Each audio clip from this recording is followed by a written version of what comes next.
The broadcast is now starting. All attendees are in listen-only mode. Hello, everyone, and welcome to today's presentation. Give us just a moment to get things started. All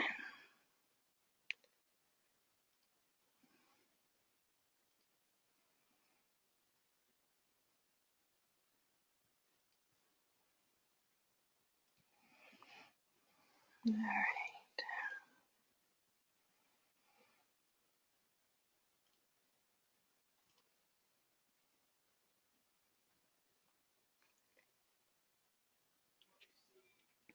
Okay. I'd like to welcome you to today's call, the October National TA call. At this time, I would like to introduce Jennifer with the Office of Special Education Programs. Jennifer? Good afternoon. This is Jennifer Wolfsheimer. I'm the Data IT Facilitator with OSEP. Thanks for joining us, everybody. Greg Core is out sick today, so it'll be Angela, Tanner, Dean, and I facilitating today's call. We have a very full agenda today, but we'll try to save some time at the end for questions. Please feel free to use the chat feature as we go through the presentation. Next slide. Next slide. Thank you.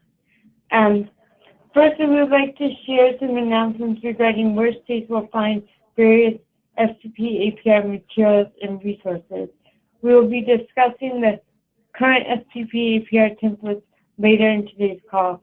But on this slide, as you can see, you'll be able to find the state data display, the Part B and Part C indicator analysis, and the final FFY 17 APRs and related documents.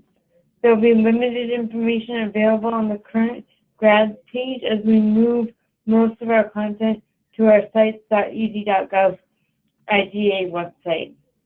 And we hope to make that full transition from grads to the site's website by December.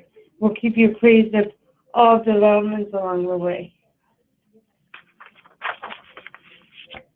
So today's agenda, we plan to provide information regarding the FFY 2018 STP APR package, the STP APR reporting reminders, and updates on the transition to the new APR reporting platform. At this time, I'll turn it over to Angela. Thank you, Jennifer. Next slide, please. And next slide. Thank you. So this is Angela. Good afternoon. The FFY 2018 STP APR package is now available, and it can be accessed at the link that is provided on this slide. Next slide, please.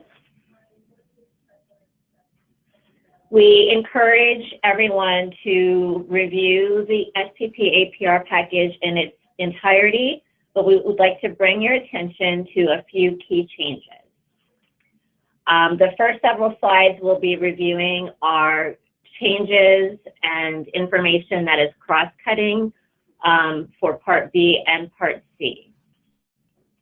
In terms of targets, this information was shared in the last technical assistance call, but we want to note that there was an error in some of the information that was communicated.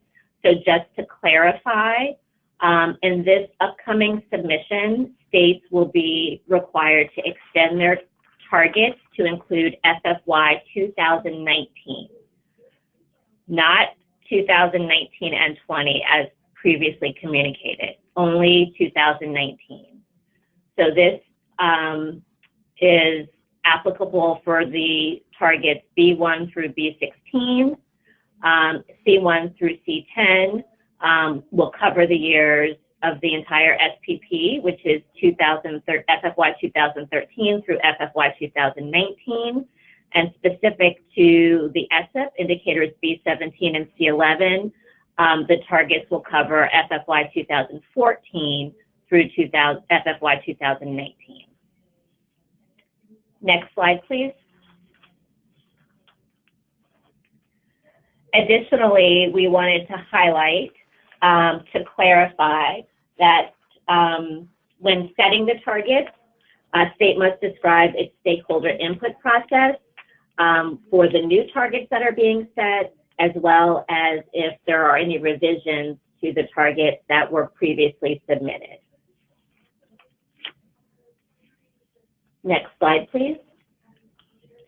Specific to Part B, Indicator 14, we wanted to highlight and draw folks' attention to an email that Greg Kors sent on March 1st, 2019 regarding this indicator, informing the field that states would be able to continue to use one of the two options included in the measurement table for the upcoming February 2020 submission, and this flexibility is reflected in the measurement table that's now posted.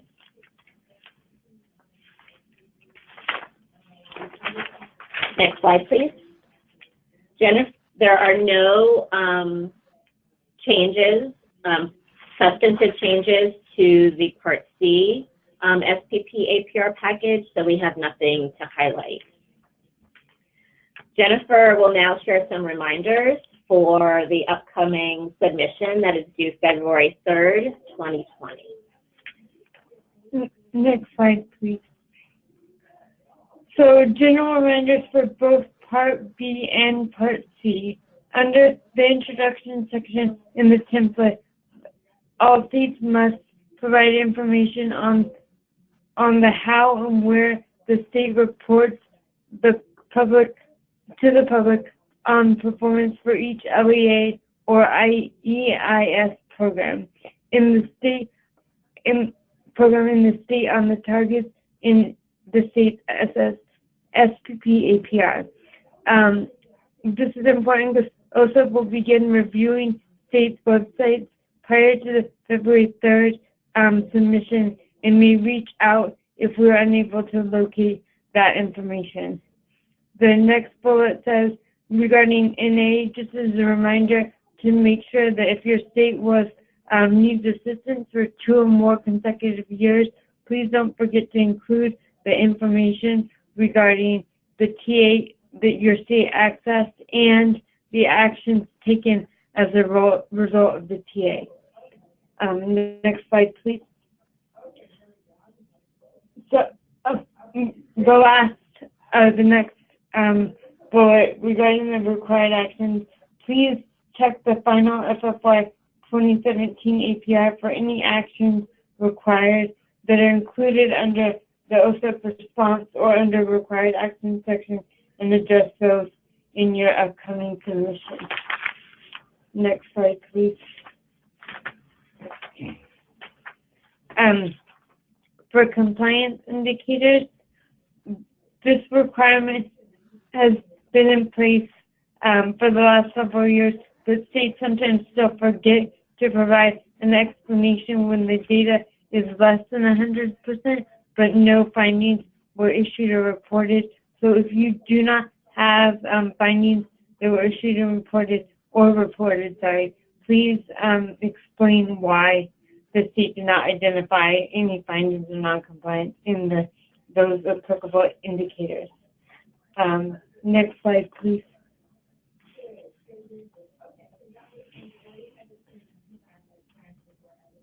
In our analysis, OSEP looks to ensure that the state has made clear to us that they have looked at updated data or subsequent data, and in that review of updated or subsequent data, they found either no non-compliance or 100% compliance.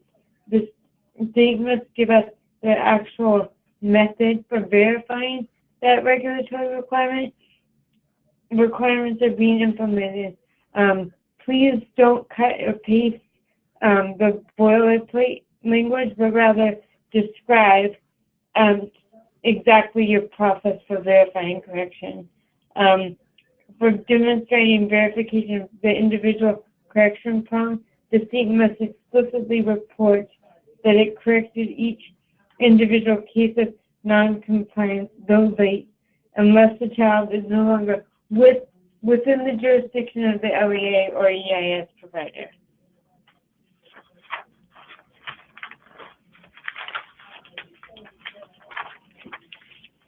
Next.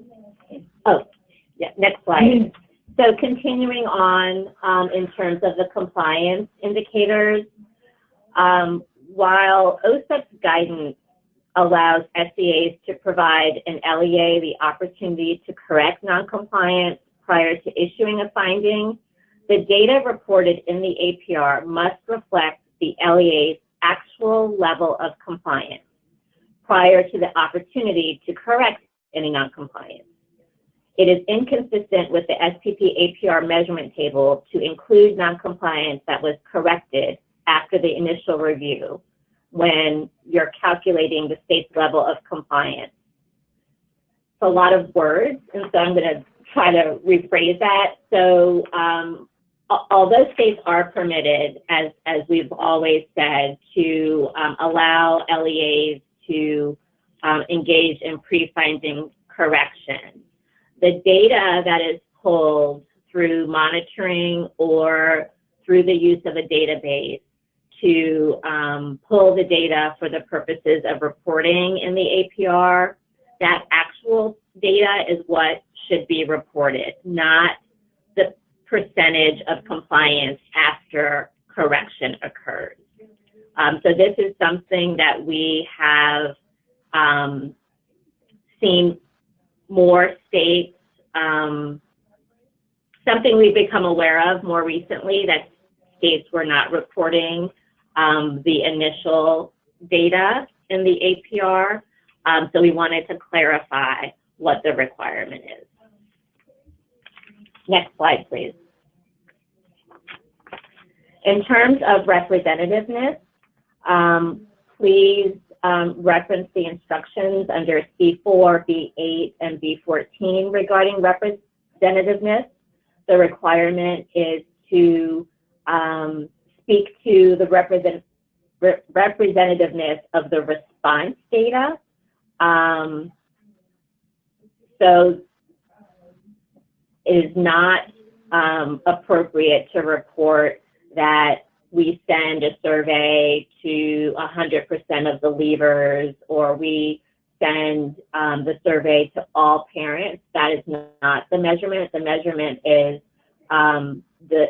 the surveys and the information that you get back. And then also please note that the requirement is to report the representativeness of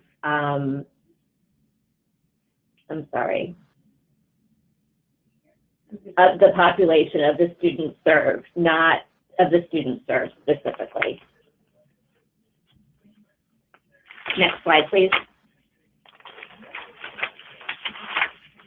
In terms of slippage, just another reminder, and this is also reflected in the memo and instructions, that states must provide the reasons for slippage. And just simply stating that there was slippage is not sufficient. The expectation is that states actually conduct an initial analysis of the data and be able to report to OSEP the possible reasons for slippage. Next slide, please. In terms of indicator 3, for any state that had required action for not publicly reporting all of the requirements under 300.160F, the due date for that corrective action has already passed. That information was due to OSEP by September 20th, 2019. So we are currently in the process of conducting reviews of the information that states submitted for that required action. If non-compliance remains, your state lead will reach out to you to have a discussion regarding what is still missing. However, if your assessment public reporting is now consistent with the requirement and the non-compliance was corrected, we will close out that finding in the upcoming SPP APR response, so next spring. Next slide, please. A reminder related, again, this is Part B, Indicator 4. A reminder that the measurement table requires states to use the data for the year before the reporting year when calculating significant discrepancy in suspension expulsion. So as a result of that, states should be using the total number of districts for the year before the reporting year when calculating the data that will be reported in February 2020. So specifically for this upcoming submission, states should be using the data and the total number of districts from 2017-2018.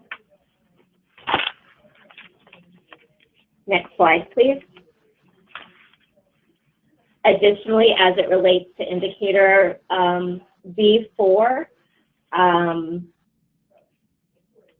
related to the minimum N size, we do recognize that some states use the terms N size and cell size interchangeably, but we want to highlight that regardless of which term a state is using, the measurement requires states to account for any districts that are excluded from the calculation. This means excluded from the numerator or excluded from the denominator or both.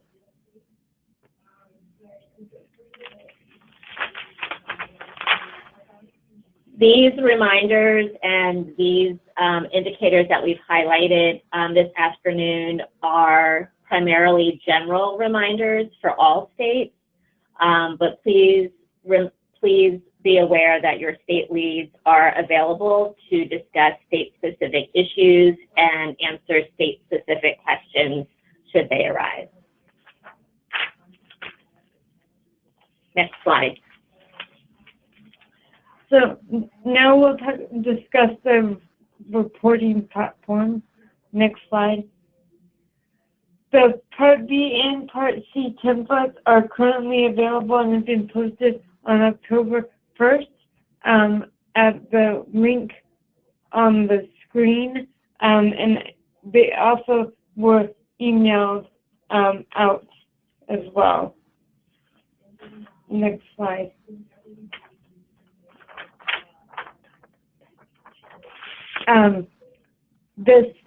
Regarding the transition between grads and the new platform, focus groups have started for both Part C and Part B groups.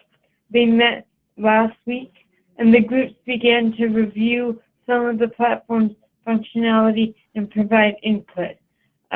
Regarding the timeline, as far as openings, the new EdFacts annual performance report tool will be open to states for data submission on January 1, 2020. So we are on track for that opening date as announced during leadership conference. Next slide. This slide will provide you with information related to the Partner Support Center, or PSC, which is the new technical assistance provider who provides support regarding the SPP APR community. States can and should direct questions to them. The contact information is on the slide.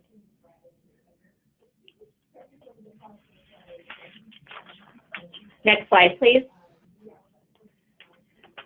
So that concludes our formal presentation. That went much faster than we expected. So hopefully it did not go too fast for people to capture all of the information that we wanted to share. We have plenty of time for questions. So if you have questions, you can put them in the chat, or Jennifer, do they just ping you somehow if they have questions, or? Yep, if you have any questions at this time, you can enter them into the chat/questions pod, and I will make sure to pass them along. We do have several questions that have come in. The first question is, since the states are required to extend the target for the SSIP along with the other indicators, does that mean a full SSIP report will also be required at that time? So the extension of targets is new information that is in the SPP APR package. However, the requirement to report the indicator, what's in the measurement table in terms of targets and all of the components of the OSEP continues to be required. That is not a new requirement. Okay, the next question then, will the slides and the recording be available on Grads 360 on the new website?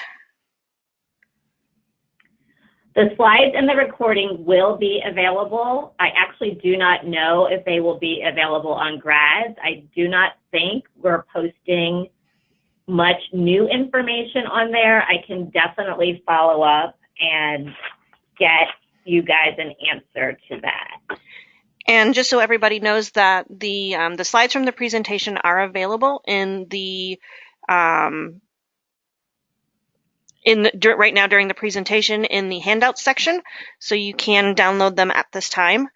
The next question that came in was asking if we could distribute the links again. When we send out the thank you and the for participating, I can make sure that all of the links that were given today are in that email. Let's see, the next question. Thank you, Jennifer. Oh, not a problem. The next question that came in is a little bit a longer one. It says, for states that collect aggregate data at the conclusion of the reporting period, but accept evidence from LEAs that any missed timelines were corrected using the prong 1 and 2 criteria prior to providing data to the state, are you saying that we must report on all missed timelines regardless if we do not issue findings of noncompliance because corrections before findings were determined? So I think what we're saying is that if a state pulls data, either through their database or through a monitoring activity, and timelines were missed, that data pull, if it's being used for data reporting, is the data that you report. There are states that do allow for pre-finding correction. So for example, let's say you go out to monitor as a state. You identify that timelines or there's some other non-compliance, and you say to your LEA, you have 30 days before we are going to issue a report. And if you can demonstrate that you've corrected, we're not going to make a finding. That's acceptable. However, when you submit your data for your APR, it should not be 100%. It should be whatever that first actual data pull reflected. Okay, I hope that was clear. The next question that came in is the SSIP reporting date still April 1st? Yes, the OSEP reporting, unless that's a weekend. I don't have my calendar in front of me, but it's still April 1st. Okay, the next question that came in. I'm sorry, Jennifer, can I just say one more thing? This is Angela again. Of course. If folks are interested in kind of seeing OSEP's position, oh, it's not released yet. I take it back, never mind.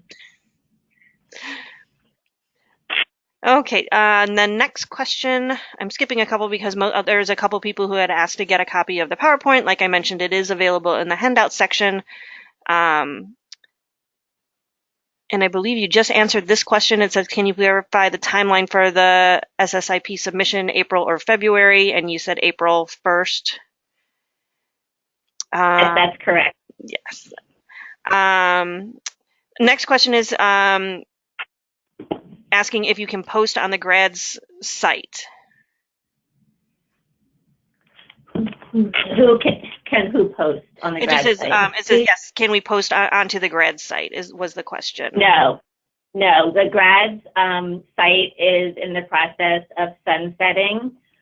There is very limited information that is currently available on the GRADS site, and everything will be transferred. So all documents, all posted resources will all be transitioned by the end of December.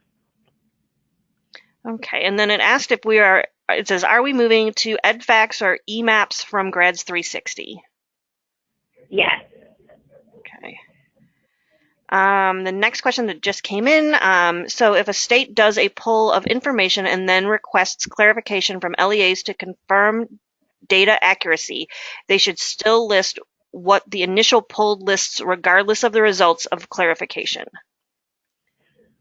So I would say that data accuracy, confirming that the data was accurate, is different from identifying noncompliance. Okay, that was the last question that we had at the time. If you do have any additional questions, please feel free to submit them. If you do think of a question after the fact, my email will be sent out. You can always send emails there and I can forward them along. Someone asked if we could return to slide 12 that has to do with the public reporting for FFY 2017. They were wondering what the deadline for making sure the public reporting is correct. And when will you check it for accuracy? So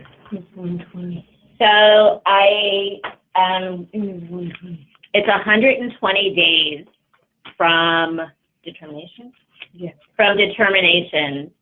And I'm hesitating because I don't have the regulation right in front of me, but Jennifer, my colleague, is nodding. It's 120 days after determinations that states should be posting the LEA performance against targets. So we will probably start reviewing in the next month or so to see if that information is up.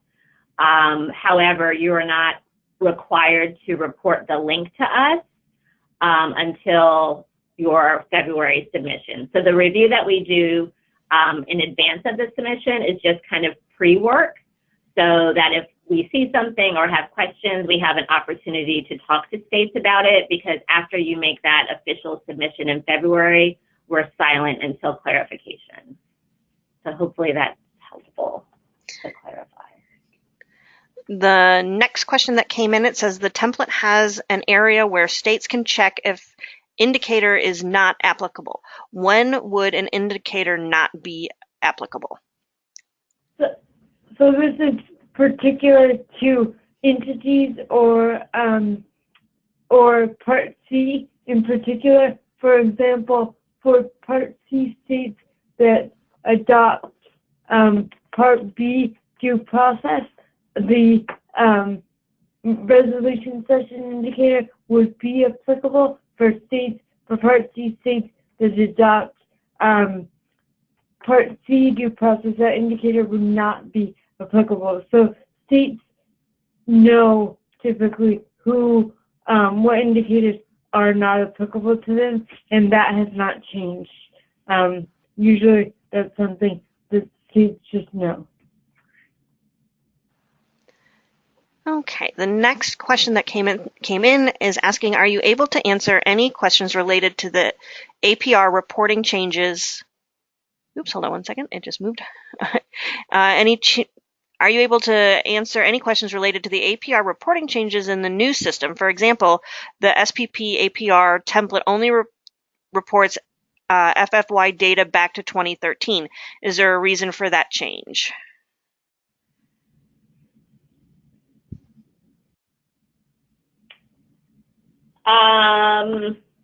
I cannot answer that question because I don't know the answer.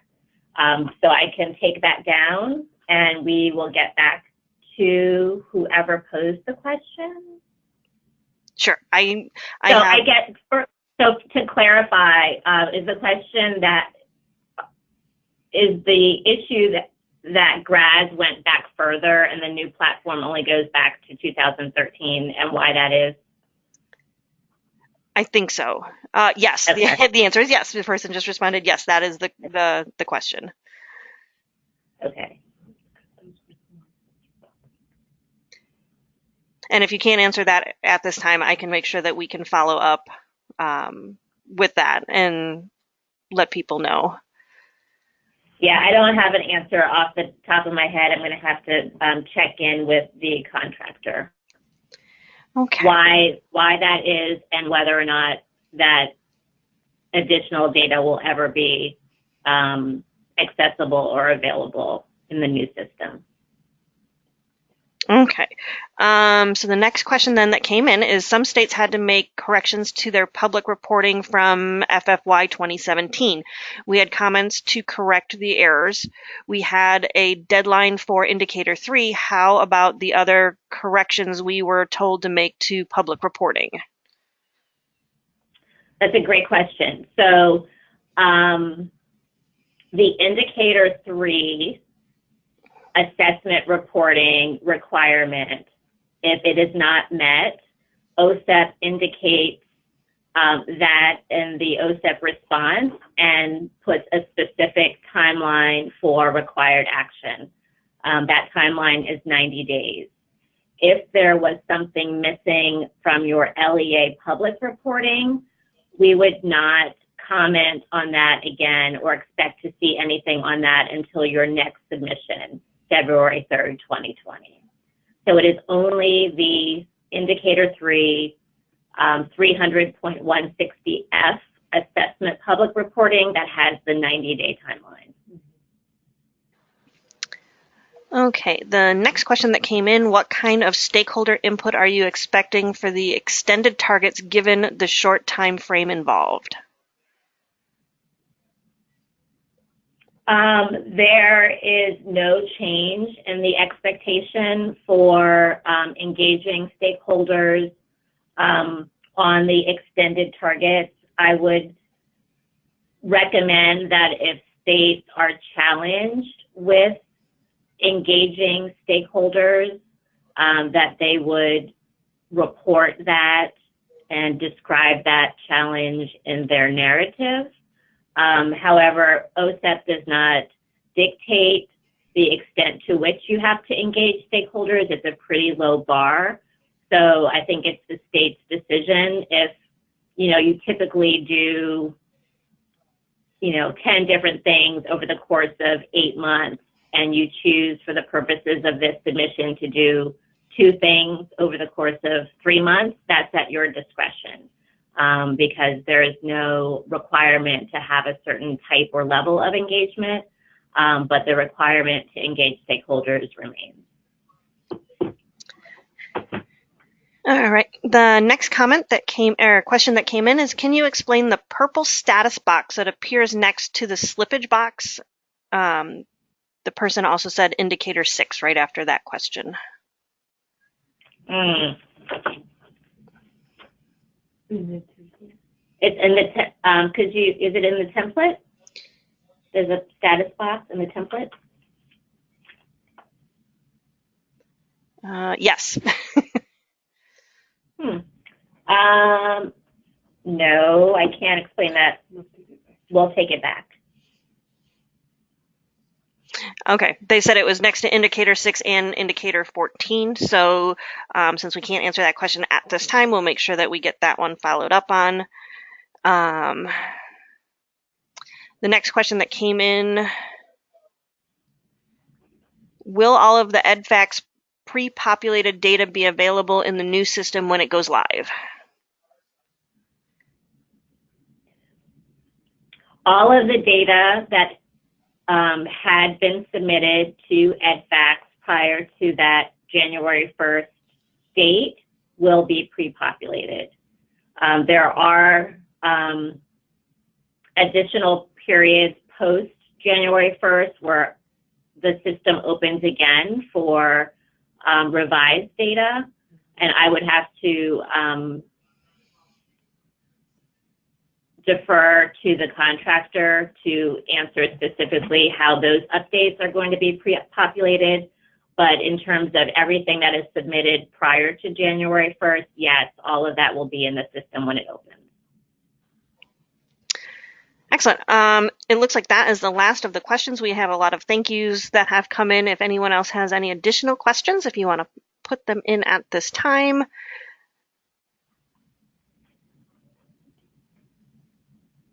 And as I had mentioned, remember that the presentation is available in the handouts pod. I will also make sure that all of these questions get sent over to Angela and to Jennifer so that they can make sure any additional follow-up that's needed will go on. But it looks like we have a couple thank yous coming in, but so it doesn't look like we have any additional questions. So I think, Angela, if you wanted to wrap it up and any last comments or thoughts? Yes, thank you to everyone who joined us today. Again, you can submit questions to our new TA support, EdFax. You can always follow up with your state lead as well. We appreciate everyone's patience as we stand up this new reporting platform.